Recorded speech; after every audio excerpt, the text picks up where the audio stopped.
Welcome back to the channel. This is a story of mobile power when maps had no walls, only horizons.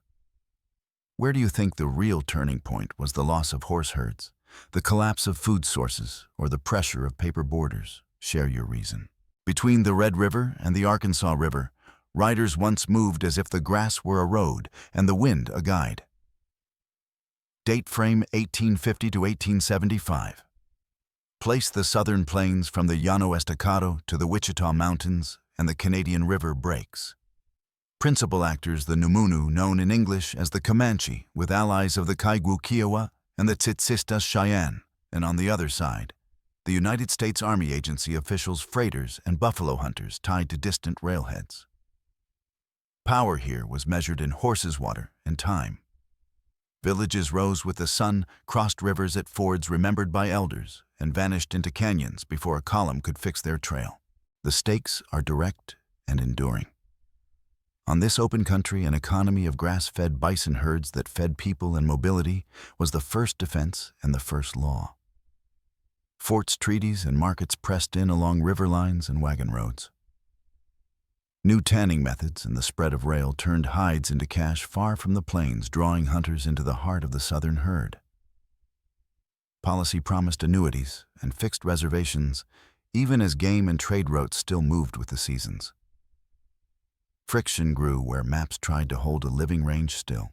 Our guiding question is sober and specific. How did the Numunu turn speed horse wealth and knowledge of land into regional dominance without walls or capitals? And why did that order fail within a single generation? The answer lies at the hinge between horsepower and industrial power. It runs through Adobe trading posts and canyon floors, through agency ledgers and winter counts, through choices made under cold skies when food and ammunition ran low. It matters now because families who trace to those camps still live on this ground, speaking names for rivers and trails that outlasted the old campaigns. Grass was the currency and the calendar on the southern plains. Long before our window-mounted hunters had turned the horse from a tool into a system. By the early 1850s, that system reached from the Pecos to the Arkansas, and outsiders began to name it Comancheria. The Numunu organized life around mobile villages, horse herds, and a trade web that touched Santa Fe and Bent trading places and flowed south into Chihuahua. Meat moved on the hoof. Hides and captives moved along learned trails. Power came from speed and from knowing where grass and water would hold through a harsh season. Pressure gathered from the east and the south as the United States extended posts and roads. Fort Arbuckle guarded approaches in the Wichita country. Fort Chadbourne and Fort Concho tied Texas trails to the Caprock edge. Farther north, Fort Dodge drew wagons into the Arkansas corridor. Each post pulled freight mail and settlers along river lines that cut across bison paths. Civil War interruptions masked the long trend for a few years, but with peace in 1865. Frontier commands returned to routine patrols and escort duty, while civilian hunters and freighters pushed farther into the open range. Policy tried to fix movement on paper. The Medicine Lodge Creek Councils in 1867 offered a joint reservation for Kiowa, Comanche, and Apache with annuities, agency schools, and blacksmiths in exchange for peace along the roads and railheads. The language assumed a permanent home. The land and the people moved with seasons. The distance between treaty text and winter reality widened with every missed beef issue and every herd that shifted away from a mapped line. Agents filed ledgers and requisitions. The Numunu weighed those lists against what they could kill and carry before the first hard freeze. Markets tightened the vice. New tanning methods in the east made southern hides profitable. Railroads turned a gamble into a schedule. Hunters followed the money into the Canadian River breaks and beyond Adobe Walls. What had been a frontier of forts became a frontier of contracts and cartridges. Trains could haul more change into this country than any regiment. With each season of heavy killing, the southern herd thinned. Villages now rode longer arcs for meat and robes burning horse strength to find herds that no longer gathered in old numbers on the short grass. Disease shocks from the late 18th century and the cholera years of the 1830s had already lowered the margin for loss. Fewer adult hunters meant fewer steady providers in lean months. That weakness did not end mobility, but it made winter choices tighter. Ammunition was a new constraint tied to trade and distance. Powder and lead did not grow in river bottoms. A band that fired generously in summer might find itself short when cold set in. The Numunu answer was the same as it had been for generations. Keep moving. Protect horse herds. Cache food and gear where canyon walls and cedar thickets could hide them from scouts. The United States answered with logistics. Quartermasters learned the forage calendar for cavalry stock. Wagon trains staged at Fort Sill and Fort Griffin with corn hardtack, and extra shoes for remounts. Scouts read sign where side draws met main washes. Telegraph lines shortened decision time between posts. Orders set the campaign logic well before first contact. Find large encampments, destroy winter stores, capture or shoot pony herds. Force bands onto the reservation by making free movement too expensive to sustain through a single cold season. Immediate triggers often came from small breaks in trust that carried large consequences. A beef delivery arrived light or late. Hunters fired into a herd near a place that families used for fall kill. A courier brought news of a skirmish at a trading post, and an agent hedged his report with guesses about which band had been seen on which creek. None of these moments decided the outcome alone. Together, they narrowed options on both sides. By the spring after Medicine Lodge Creek, it was clear that a reservation on a map would not by itself stop raids along the Texas frontier or freighting losses between the Red River and the Arkansas. It was just as clear that a fixed agency boundary could not feed a people if the herds outside it were collapsing. Objectives and constraints hardened into a standoff. The Numunu goal was to maintain seasonal freedom, defend kin, and keep access to grass and water. Constraints were ammunition, winter shelter, the condition of horse herds, and the fact that any village that lingered was vulnerable to a converging column. The United States' goal was to end raiding and open routes for settlers and commerce by concentrating plains nations on assigned lands. Constraints were distance, cost, and the simple math of forage for cavalry stock over hundreds of miles. One side held knowledge of ground and speed.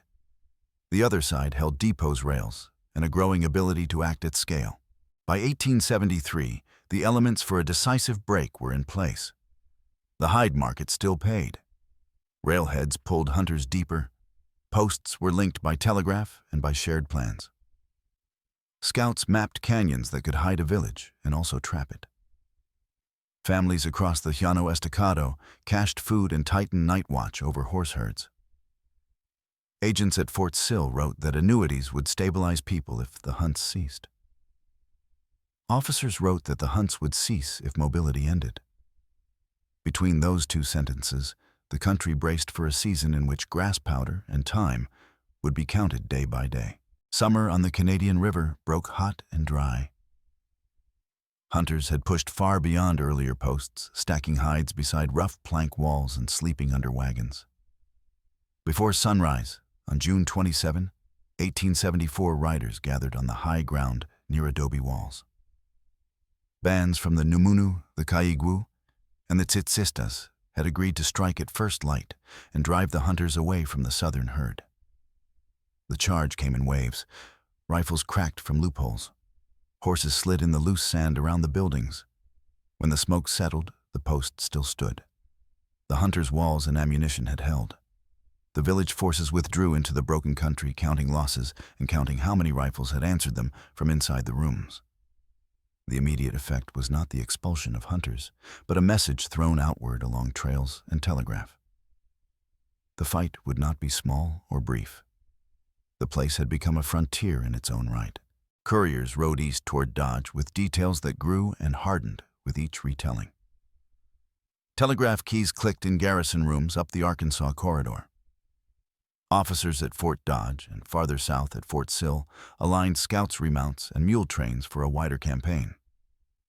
The season had set its logic. If hunters could not be dislodged by a single rush, then stores and horses supporting mobile bands would have to be found and broken. For the Numunu and their allies, the response was also set by necessity. Move families toward country with cover and water. Tighten night watch on horse herds. Keep non-combatants ahead of scouts while fighters watch the approaches to canyons and side draws. In July, along the tributaries that feed the Canadian small contacts multiplied. A freighting outfit lost mules and wagons in a narrow wash. A scouting party found a cache of dried meat and smashed it to pulp on the rocks. An interpreter riding between an agency and a post misjudged a crossing and arrived late with a warning that a column had left Concho 2 days earlier. Each episode was small on its own ledger line. Together they told a pattern. The country was filling with men who carried orders instead of trade lists. The lines of communication mattered as much as numbers. Hunters and freighters used trails that ran to fixed points, with schedules set by rail connections and buyers.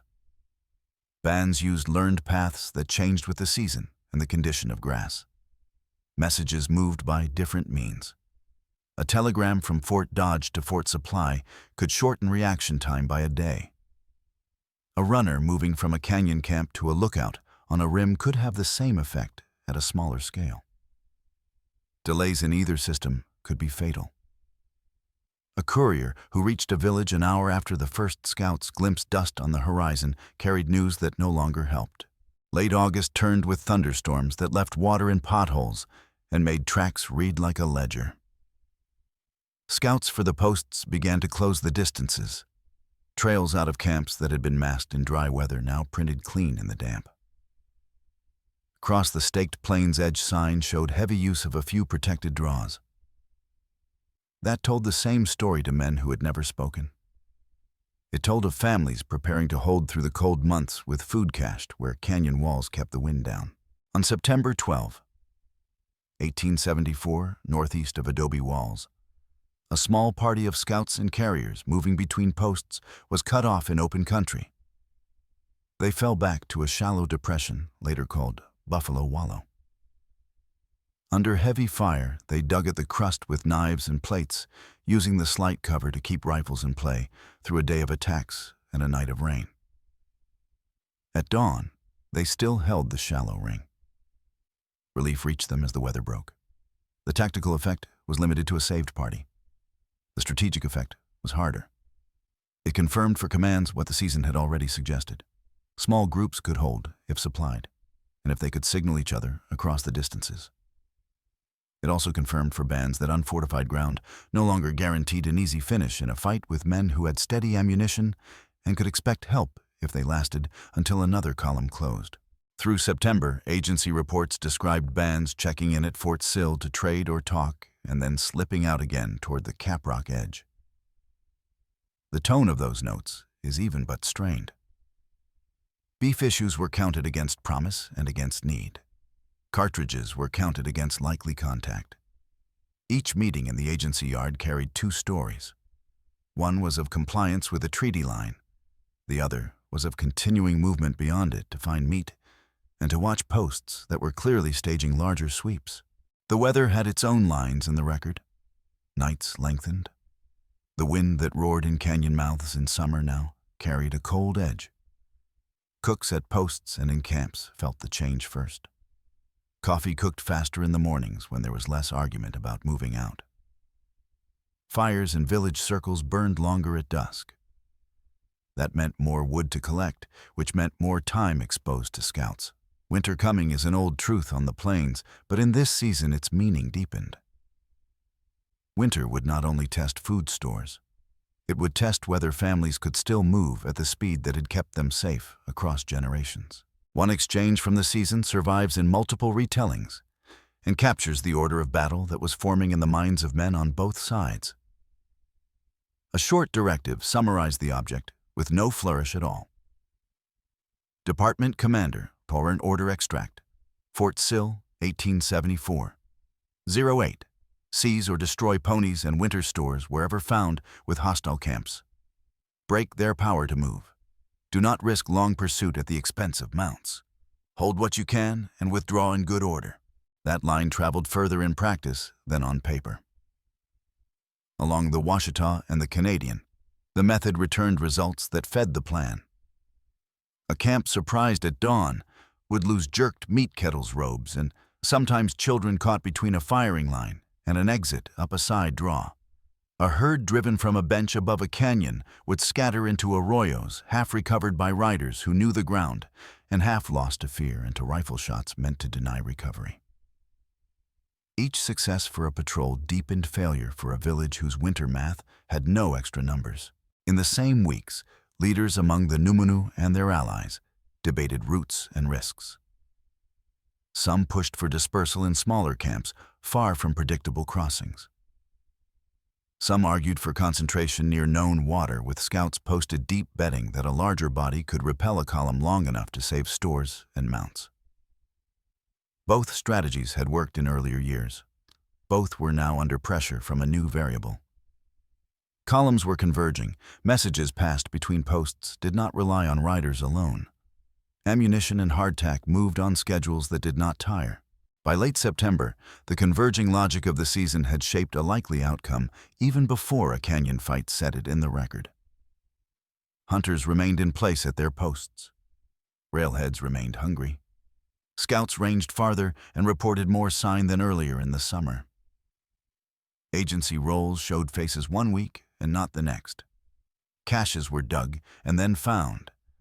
The country itself seemed to favor the side that could afford to return to the same place again and again. For the Numunu, the old advantages of speed and local knowledge still counted. But every burned lodge and every scattered herd nudged the balance toward commanders who measured success not in a single victory, but in the slow collapse of mobility. The incidents of that summer and early fall looked small when taken alone. One dawn charge at a trading post, one freighting outfit forced to abandon wagons, one ring of men in a shallow wallow holding out on through a night of rain. Yet in the aggregate, they formed a slope down which the next season would run. Lines on maps that once meant little began to predict movement. Schedules at railheads began to predict contact.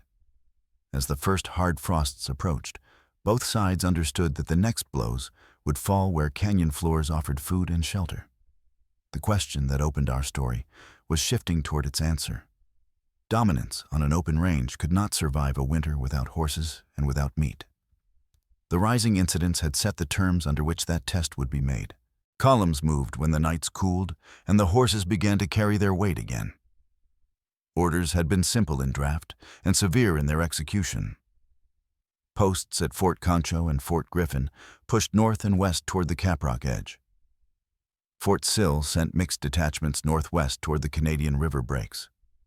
From the Arkansas corridor, patrols angled down to close any escape routes to the northeast. Scouts rode ahead reading the ground. When they found fresh sign, they marked it with a broken twig or a boot scrape and sent a rider back to the column. Men learned the names of draws and benches as if they were names of streets. Sweetwater Creek, McClellan Creek, Tool. Palisade lines of red stone held the cool of the night and the smell of horses long after dawn. The order of battle was not ornamental. Companies of cavalry with carbines and revolvers light on baggage pushed fast along known water. Infantry detachments followed on shorter legs to hold captured stores or to garrison a ruin that controlled a pass. Tonkawa scouts and other auxiliaries ranged wide and came back with the kind of facts that could not be found in reports. A branch had been cut for a travois. A fire ring was still warm under a layer of dust. A child had walked with short, dragging steps. Such details told commanders what the map could not. The camp ahead was large and included families. That changed how fast a column would close and what it expected to find if the camp was surprised. Rules of engagement were translated into the language of action. Seize horses where found. Burn lodges and food caches. Avoid long chases that would kill remounts. Do not be drawn into blind canyons without flankers on the heights. A short line on a page called the objective by its true name. Department Commander, General Order Extract, Fort Sill on 1874, 09. Deny mobility to bands in the field by capturing or destroying mounts and winter stores. Accept contact only on favorable ground. Preserve horseflesh above all. The march described those lines in dust and ash. A village might break camp in the night and gain a few miles before daybreak. A column that found the trail at sunrise could erase that lead by noon if the trail cut through open ground. When the land folded into canyon and bench, the risk increased. Men led horses down slopes, slipped on loose rock, steadied each other with curses and quick hands. A single rifle on a rim could stop a file in a chute and fix it long enough for a second rifle to find better angle. The columns learned to send skirmish lines up both sides of an approach to edge forward in parallel to keep bugles silent and eyes on the rim instead of the floor. In late September, the converging thrust found its proof. The canyon floor at Palo Duro held a large encampment under cottonwoods, with meat racks, drying robes, and piles of household goods arranged for a winter that had not yet arrived. Horses grazed on the benches above, under light, guard the watchers, trusting the steep walls to give warning of any approach. The column came down at first light. The first minutes were all noise and short distances. Women grabbed children and ran for the head of the draw.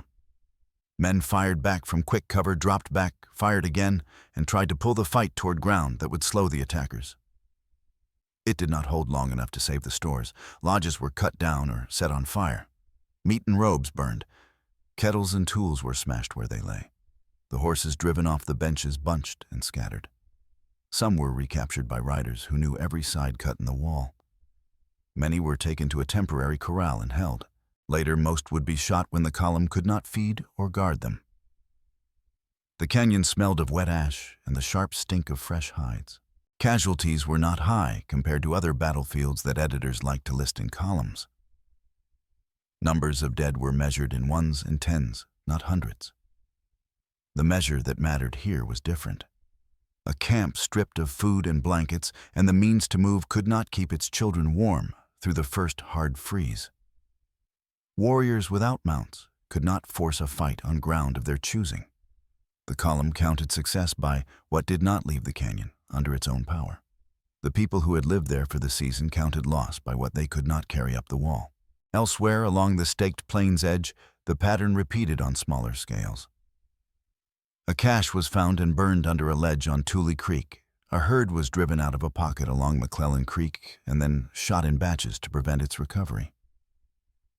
A camp that had been described in a telegraphed report as 2 days ahead turned out to be an hour away when a squall line laid down damp sand and printed the trail like bold type. The company's after-action note recorded the logic without adornment. Company officer/field report, Canadian River breaks, 1874. 10 engaged a mixed camp at daybreak, destroyed provisions and lodges, captured many ponies.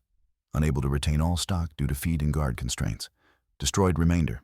Few casualties on either side. Mission intent achieved. The season's logistics were a second front. Remounts needed corn when grass went thin. Wagons needed wheels and axles. Men needed shoes and coffee. A gap in any of those lines could halt a pursuit or strand a patrol.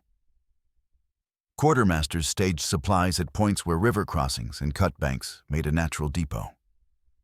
Blacksmiths set up under cottonwoods and hammered iron with the measured patience of men who understood that a missing shoe on a lead mule could lose a day. The columns learned to live lighter for a few days at a time, to push into broken ground without the full train, to rely on caches and on speed to finish contact before scarcity caught them. Non-combatants were not incidental. Every action in a canyon or along a creek involved families. Reports mention women found near burned lodges and children taken into custody and delivered to agencies. Those phrases disguise shock. Families fled in small clusters, sometimes separating in the confusion and only finding each other weeks later near an agency or not at all. The campaign's stated aim was to end raiding by ending mobility. The effect fell first on those who did not carry rifles. By mid-October, leaders among the Numunu and their allies measured options against the calendar. Dispersal into very small camps might hide a few families through the winter, but would make hunting inefficient and defense nearly impossible. Concentration invited a second Palo Duro, but promised that a strong stand might buy time for non-combatants to escape with horses and food. Both choices now had to be weighed against the new fact that columns were coordinating. An exit that had worked in one canyon might be blocked in another by a patrol that had been warned by telegraph the night before. The campaign adapted as the weather turned. Frost hardened the ground. Water in shallow pools skimmed over at dawn. The columns shortened their thrusts to avoid being pinned far from forage. Fires in camps were fueled with cut wood and with pieces of broken wagons. Scouts watched for smoke and clear air and for the faint print of a dragged pole showing the route of a lodge load. Bands watched for dust columns and for the gleam of sun on metal at a mile. This was not a war of bright uniforms and open lines.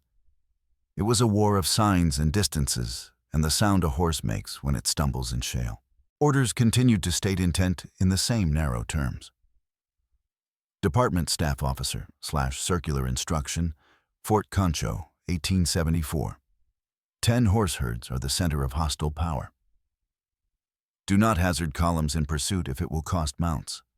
Better to destroy stores and stock than to claim a ground won at the expense of future movement. Fact and folklore braided themselves into the record as they had at Adobe Walls. Later accounts tell of a single hero shot bringing down a defender at an impossible range. They tell of shields that turned bullets and songs that stopped a charge. Contemporary notes do mention one very long shot taken by a hunter earlier in the season, and they record spiritual preparation before attacks, but the outcomes that shaped this campaign were made by position numbers of cartridges and the choice to target horses and food instead of men when that choice promised faster collapse. Folklore preserved meaning. Fact kept the calendar. By late November, the converging lines had done their work. Many bands had lost the bulk of their mounts. Caches had been burned or emptied. Villages that broke camp after the first hard frosts often moved on foot toward known water or toward agency lines. Contacts in the open became rarer, not because the will to fight had drained away, but because the means to choose ground had been taken. Commanders marked success in steady tones. The season's work had forced decisions. Some groups came into Fort Sill under flags to talk and to trade. Others turned south or west with a few horses left, to them planning to hold out until spring and try again to live by the old pattern. The cost on the Army side was real and counted. Men fell in skirmishes. Horses died from overwork or from early storms. Supply trains broke and had to be abandoned. Yet, the balance sheet favored those who could replace losses by rail and requisition. A wagon axle could be sent from a depot faster than a village, could raise a new herd. Powder came in kegs from a warehouse. Powder could not be made from will. What the campaign achieved was narrowly defined and strategically decisive. It did not conquer a capital or seize a flag. It removed the conditions under which a mobile people could sustain a season of resistance. When the columns withdrew toward winter quarters, the land looked unchanged to an unpracticed eye. Grass still bent under wind. The red walls of the canyons held the same shadows, but the caches were gone. The herds were thinned or destroyed, and the trails that had once been smooth with traffic were cut by the prints of many boots and few ponies. The confrontation had been shaped to end not with a parade, but with an emptying out. That emptiness would decide what came next. Cold settled early on the canyon rims. After Palo Duro, the ground itself felt thinner, as if a layer had been scraped away. What had been a season measured by horse strength and the distance to the next water turned into a season measured by how long a family could keep a fire fed and a child warm. The turning point was not a single volley or a white flag waved at noon. It was the slow arrival of a fact that could not be argued with. Without horses and without winter stores, a mobile people could not remain mobile through frost and wind. In the days after the canyon, fight bands tested the edges of what remained to them. Some tried to slip deep into the breaks, caching scraps of food and what blankets had survived the fires. Some tried to ride south or west on the few mounts not yet lost gambling that scattered herds of bison might still be found beyond the paths now watched by scouts. Many walked. A village on foot writes a different signature on the land. Trails that had been clean lines of pony prints became wavering bands of small feet lodge poles dragged by hand, and pauses where older people sat while younger ones ranged ahead looking for fuel. Hunters who had been riders became beaters on the ground trying to push antelope within range of a tired rifle. The army felt the same cold but not the same cornering. Commands shortened their pushes to avoid stranding detachments far from forage. Patrols learned to read the season's new marks. Splayed hoofprints meant a worn horse. A mess of small prints meant a family short of mounts. Orders quietly shifted from seeking a decisive contact to sealing a decision the weather had already begun to make. Agency gates were watched more closely. Columns angled not to annihilate, but to channel. The object was to make the reservation line the least bad choice. At Fort Sill and the other posts, ledgers record a winter of entries that read the same way even when written by different hands. Beef issue, flour issue complaint about quality request for cartridges. Denied inquiry about missing relatives from a village burned along the Canadian arrival of a small party under a white flag to talk. The neutral terms, hide ache. Men asked about wives and sisters who ran during the smoke and did not reappear. Women asked for shoes for children whose footprints were now being left in frost. Interpreters wrote words that the paper could carry. They did not write the names that were spoken when people recognized each other in a yard after weeks of uncertainty. In that season of narrowing options, the leaders who had urged attack in summer faced a different arithmetic. Quanah Parker brought Kwahadi families toward the post in the spring of 1875. Others followed in small groups. Some held out longer, choosing distance and the hope of a break in the patrol pattern over the certainty of agency life. Each path had a cost. Surrender risked confinement, ration dependence, and the splitting of families through school placements and police enforcement. Holding out risked death by exposure and the loss of the few horses still held in hidden draws. The admission against interest that explains the winter more plainly than any later summary came from a senior voice who did not speak in euphemism. Philip Sheridan, Public Remarks, Austin, Texas, 1875. The buffalo hunters have done more in 2 years to solve the Indian problem than the Army has done in 30. They have taken away the commissary. When the herds are gone, the tribes cannot live on the plains. That line is not policy analysis. It is a statement of method. The turning point rested on 2 linked removals. One removed horses by capture and destruction in the field. The other removed bison by market and rail. Without mounts, a band could not move the distances required to find meat or escape converging columns. Without herds, the distances no longer held reward equal to risk. Even a well-led camp could not defend its children against those 2 absences when the first hard wind came down a canyon and the meat in the cache had already been burned weeks before. Counterfactuals deserve a precise frame. If the herds of the southern plains had not collapsed at speed under the hide market, the Numunu could have traded space for time again, pulling columns thin and forcing a return to posts before winter. If the horses seized at Palo Duro had been recovered or not destroyed, bands might have kept the initiative into another spring, choosing ground for contact instead of being fixed by need-near agency lines. Both scenarios depend on supplies that no longer existed by late fall. The new economy of rails and contracts meant that even a successful skirmish could not replace what had been turned to ash or packed into freight cars. Human cost is often written as numbers at the end of a report. Here it shows in lines of March and in winter counts. Cheyenne and Kiowa record keepers marked the year of shooting the ponies and the year families were driven into the posts. Names appear in agency books instead of on open trails. A woman who had been known in one community by a name that translated as Keeper of Robes appears in a ledger as wife of number so-and-so.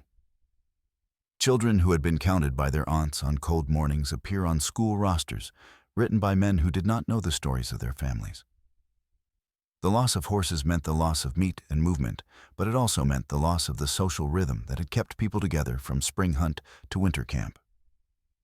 That is a cost that does not tally cleanly in any column. The Army and the agencies counted their own costs with a steadier hand. Men killed in skirmishes, horses dead from overwork, wagons left behind on bad ground, budgets stretched by unexpected repairs and late deliveries. Yet none of those losses threatened the system that fed them. Powder could be bought, axles could be replaced, remounts could be shipped by rail. Winter slowed the columns, but did not empty the depots. That asymmetry is why the turning point is a season and not a day. By the time grass began to green on south-facing slopes in 1875, the decision made in cold weather had become visible to anyone who cared to look. Villages moved toward posts in small packets, flags tied to poles above their lines. At Fort Sill, the agency yard held scenes that would repeat for years. Men surrendering rifles, women receiving ration tickets, children watching lines form and learning the new schedule of food. The questions of the summer had found their answers in winter. Dominance on an open range could not persist once horses and herds were removed. Authority on paper could be enforced when the means of evasion were gone. The turning point, therefore, ties back to the elements set in motion in the build-up. Markets moving at rail speed reached deeper than any patrol. Policies that drew hard boundaries assumed a stillness that did not match the life of a hunting people. Orders that targeted mobility acted on the one advantage that had underwritten Numunu power. When all three met under cold sky, choice narrowed to survival within agency lines or death away from them. The events of that winter established the ground on which the rest of the story would be told. Administration replaced campaign first and then hardened into routine. Reservation boundaries for the Kiowa Comanche Apache Reservation were surveyed and walked by agency police with Army support from Fort Sill. The promise written at Medicine Lodge Creek became a schedule of issues and inspections. Ledgers at Fort Sill record monthly beef deliveries by head and by weight. Flour and coffee were tallied by sack and pound. The annual report of the Commissioner of Indian Affairs for 1875 lists numbers under headings that conceal strain. Returns from the Department of the Missouri summarize arrests for leaving the reservation without permit. Agency correspondence from the spring of 1875 notes the surrender of Kwahadi families and the first attempts to assign fields near the agency to men who had hunted the canyons the season before. Law and order were codified as much by form as by force. Court of Indian Offenses regulations arrived with offenses defined in general terms and penalties measured in days of confinement or loss of rations. Agency police were recruited from within the community and tasked to keep people near the lines that surveyors had drawn across streams and grazing grounds that had once been seasonal paths. The goal on paper was peace and progress. The effect on the ground was to hold movement still long enough for a new pattern to set. Schools followed as policy insisted they must. Day schools stood near the agency. Later, children were sent to boarding schools distant from their homes. Inspectors filed neat reports about attendance spelling primers and the use of slate. Parents and grandparents measured the same reports against the names of children who were no longer in campfires at dusk. Agency letters in 1876 and 1877 mention requests for clothing and shoes for pupils, and note the difficulty of maintaining health in dormitories during winter. The ledger of the Indian School at Fort Sill lists withdrawals and deaths by simple marks that say more than the sentences around them. Land and resource policy turned the reservation into a field for new claims. Grazing leases were issued to cattle outfits that could pay in cash what the agency could count. The southern herd of bison was gone. Cattle now moved over former migration routes under contract. By the late 1880s, allotment policy moved from talk to survey. The Dawes Act language reached the Kiowa Comanche Apache country through the Jerome Commission in 1892 and later agreements. Surveyors set stakes. Allotment rolls listed heads of household and acres assigned. Surplus lands were open to non-Indian settlement by the land lottery of 1901. A map that had been one block of color changed into a grid with names that did not match the older stories of who camped where when the wind turned cold. Rail spurs cut the distance between distant markets and agency yards. Freighting that had been a seasonal hazard became a schedule. Lumber and wire arrived for fences. Farm tools took the places of lances and bows in agency distribution. The records of the Office of Indian Affairs show purchase orders for plows and seed alongside requisitions for powder for the agency police. The numbers do not argue. They state a new economy that measured success by acres planted and by compliance with rules posted at the agency gate. Demography and health show the shock and the adjustment in parallel. Census schedules in the late 1870s and early 1880s list declines after epidemic seasons. Measles and influenza appear in physician reports. Births continue. Families stabilize when ration schedules are steady and when hunting is replaced by wage labor near the agency. Mortality among the elderly rises in cold years when issues are delayed. Women who had followed herds begin to appear in records as laundresses at the post or as cooks for agency staff. Men who had counted coup and ledger art appear in pay lists as teamsters and interpreters. The line that ties these entries together is not triumph or collapse. It is continuance under altered law. Culture adapted where it had to and held where it could. Ceremonies were conducted within the watched space that policy allowed. Songs were sung in homes where inspectors did not write. The Comanche language persisted in kitchens and at night in yards behind agency buildings, even when school rules forbade it. Ledger artists continued to draw hunts raids, and now agency scenes with the same economy of line that had recorded memory before the campaign. Winter counts for allied nations note the year of pony slaughter and the year of moving into the post as anchors to which later events were tied. Quanah Parker moved from war leadership to negotiation and ranching, and then to religious leadership. Accounts in newspapers and in agency records describe meetings where he brokered grazing leases, argued against allotment terms that cut too deep, and later supported the Native American Church as a way to sustain prayer and sobriety within the new legal frame. Memory took on new forms within the new institutions. The Fort Sill agency journals record visits by delegations to Washington to argue treaty compliance. The Office of Indian Affairs annual reports cite these meetings with dry sentences about petitions received and considered. Family histories tell the same trips as journeys measured by worry and hope. Photographs taken by visiting boosters and officials in Lawton and at the post in the early 1900s show men and women in dress that speaks two languages at once. Robes and beadwork stand with broad brim hats and tailored coats. That mixed style is not confusion.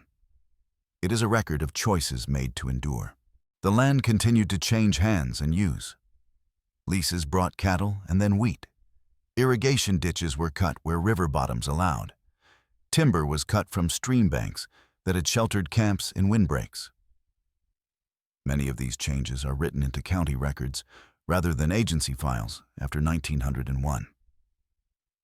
Yet, the tie to earlier lines remains. Survey notes still mention the stones that marked old councils or the cottonwoods that stood near winter camps. Place names retain Comanche origins even when their pronunciations are altered by new settlers. Continuance can be read in names as well as in ledgers. Present-day life makes the arc plain without needing rhetoric. The Comanche Nation, centered in southwestern Oklahoma, maintains elected leadership, health services, education programs, and language revitalization classes. Cultural events mark seasons that are older than the county lines on maps.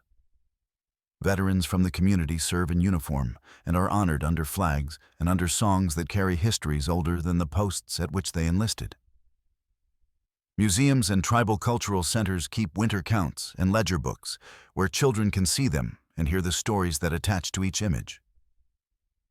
Partnerships with schools and universities support research that returns copies of old records to families whose names appear in them.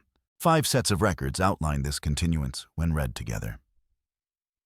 The annual reports of the Commissioner of Indian Affairs from 1875 through the early 1900s trace policy and numbers year by year. The agency correspondence files at Fort Sill carry the human details that the reports compress.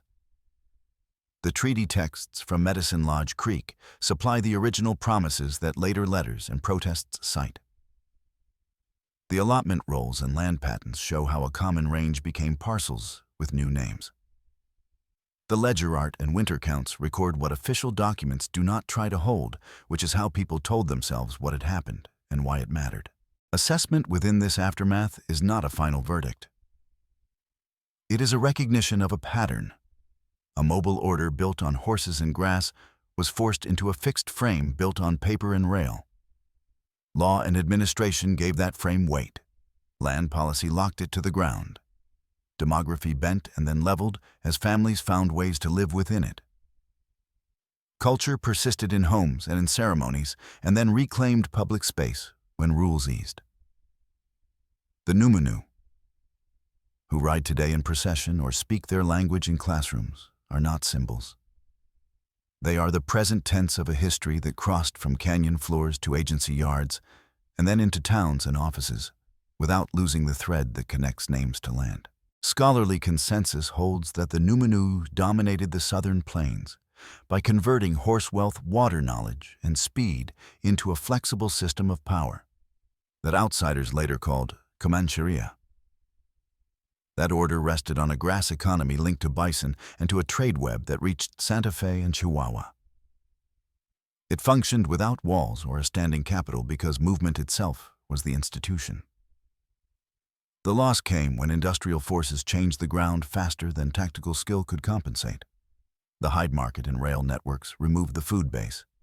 Army columns applied a campaign logic that targeted horses and winter stores rather than forts or towns. The hinge years of 1874 to 1875 closed the space in which seasonal freedom could persist. Contested points remain and matter.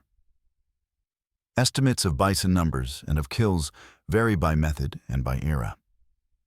The degree to which policymakers intended the destruction of the herds as an instrument versus accepted it as a byproduct is argued in speeches, letters, and later interpretations.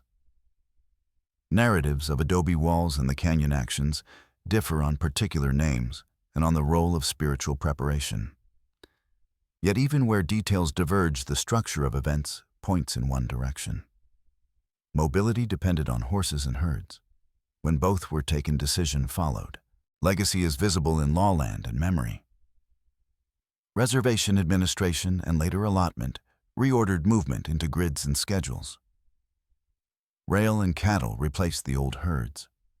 Families adapted within that frame and carried language and ceremony forward. Ledger art and winter counts set the record of loss beside the record of survival. The modern Comanche Nation anchors governance, health education, and cultural programs in southwestern Oklahoma, while families maintain ties across Texas and the plains. Veterans serve from this community. Children learn names for rivers and plants that predate county lines. Scholars use treaty texts, agency files, and family archives together to refine numbers and to correct earlier omissions. Museums and cultural centers return copies of documents to the people whose lives they describe, closing a circle that campaign reports never intended to draw. What endures from this episode is not a single battle story, but a clear demonstration of how a mobile society drew power from land and time, and how that power was undone when the means of movement and food were removed. It endures because communities living on this ground still measure their present against those choices and keep their own record of how they survived. History lives where people still speak the old names for rivers and trails. What lesson from this episode should modern communities remember? First, logistics, policy, or resilience? Tell us in the comments, and thanks for watching.